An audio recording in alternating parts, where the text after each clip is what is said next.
मुक्ताईनगरमध्ये शिंदेंच्या दौऱ्यापूर्वीच वाद समोर आलाय। निमंत्रण पत्रिकेवरून चंद्रकांत पाटील आणि खडसेंमध्ये वाद झालाय। निमंत्रण पत्रिकेतून रक्षा खडसे यांचं नाव वगळण्यात आलंय। मुक्ताईनगरमध्ये मुख्यमंत्र्यांच्या दौऱ्यापूर्वीच निमंत्रण पत्रिकेवरून आमदार चंद्रकांत पाटील व एकनाथ खडसे यांचे राजकीय वैर समोर आलेत। राजकीय वैर समोर आलेले आहेत। मुख्यमंत्र्यांच्या उपस्थितीत आयोजित भूमिपूजन सोहळ्याच्या कार्यक्रमातून भाजप खासदार रक्षा खडसे यांचे नाव वगळले। एकनाथ खडसे यांच्याशी असलेल्या राजकीय वैरामुळे आमदार चंद्रकांत पाटील यांनी रक्षा खडसे यांचं नाव पत्रिकेतून वगळल्याची चर्चा आहे। तर मुक्ताईनगरचा मुख्यमंत्री एकनाथ शिंदे यांचा दौरा आहे, मात्र त्या दौऱ्याच्या पूर्वीच आता निमंत्रण पत्रिकेवरून चंद्रकांत पाटील आणि एकनाथ खडसे यांच्यामध्ये वाद झाल्याचं पाहायला मिळालं आहे। पत्रिकेतून रक्षा खडसे यांचं नाव हे वगळण्यात आलेलं आहे।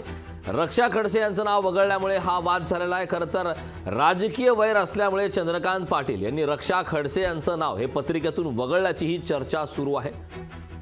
शिंदेंच्या दौऱ्यापूर्वीच आता हा वाद समोर आलेला आहे, त्यामुळे आगामी काळात या वादाचे काय परिणाम होतात, काय पडसाद निवडणुकीच्या काळात होतात हे पाहणं महत्त्वाचं आहे। याबाबतचे ताजे अपडेट देण्यासाठी माझा सहकारी मंगेश जोशी आपल्यासोबत जोडलेला आहे।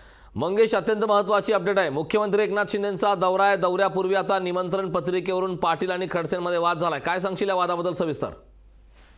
नक्कीच खरं तर एकनाथ खडसे यांच्या बालेकिल्ल्यात जे आहे मुख्यमंत्री 4 मार्च रोजी येणार आहेत आणि या ठिकाणी विविध प्रकल्पांचा शुभारंभ जो आहे मुख्यमंत्र्यांच्या हस्ते होणार आहे।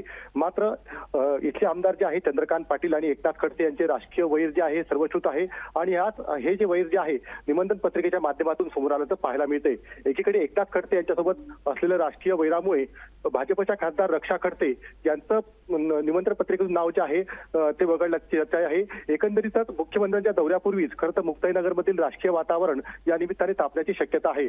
त्यामुळे नेमके याचे काय पडसाद उमटतात हे देखील आता पाहणं महत्त्वाचं ठरणार आहे। करण, नक्कीच मंगेश, खूप खूप धन्यवाद। आगामी काळात खरंच तू म्हणल्याप्रमाणे नेमक्या या ठिकाणी काय घडामोडी घडतात, याचे काय परिणाम होतात ते पाहणं महत्त्वाचं आहे। खूप खूप धन्यवाद या सविस्तर अशा माहितीबद्दल। लोकशाही मराठी ऐका, पहा, जागरूक रहा।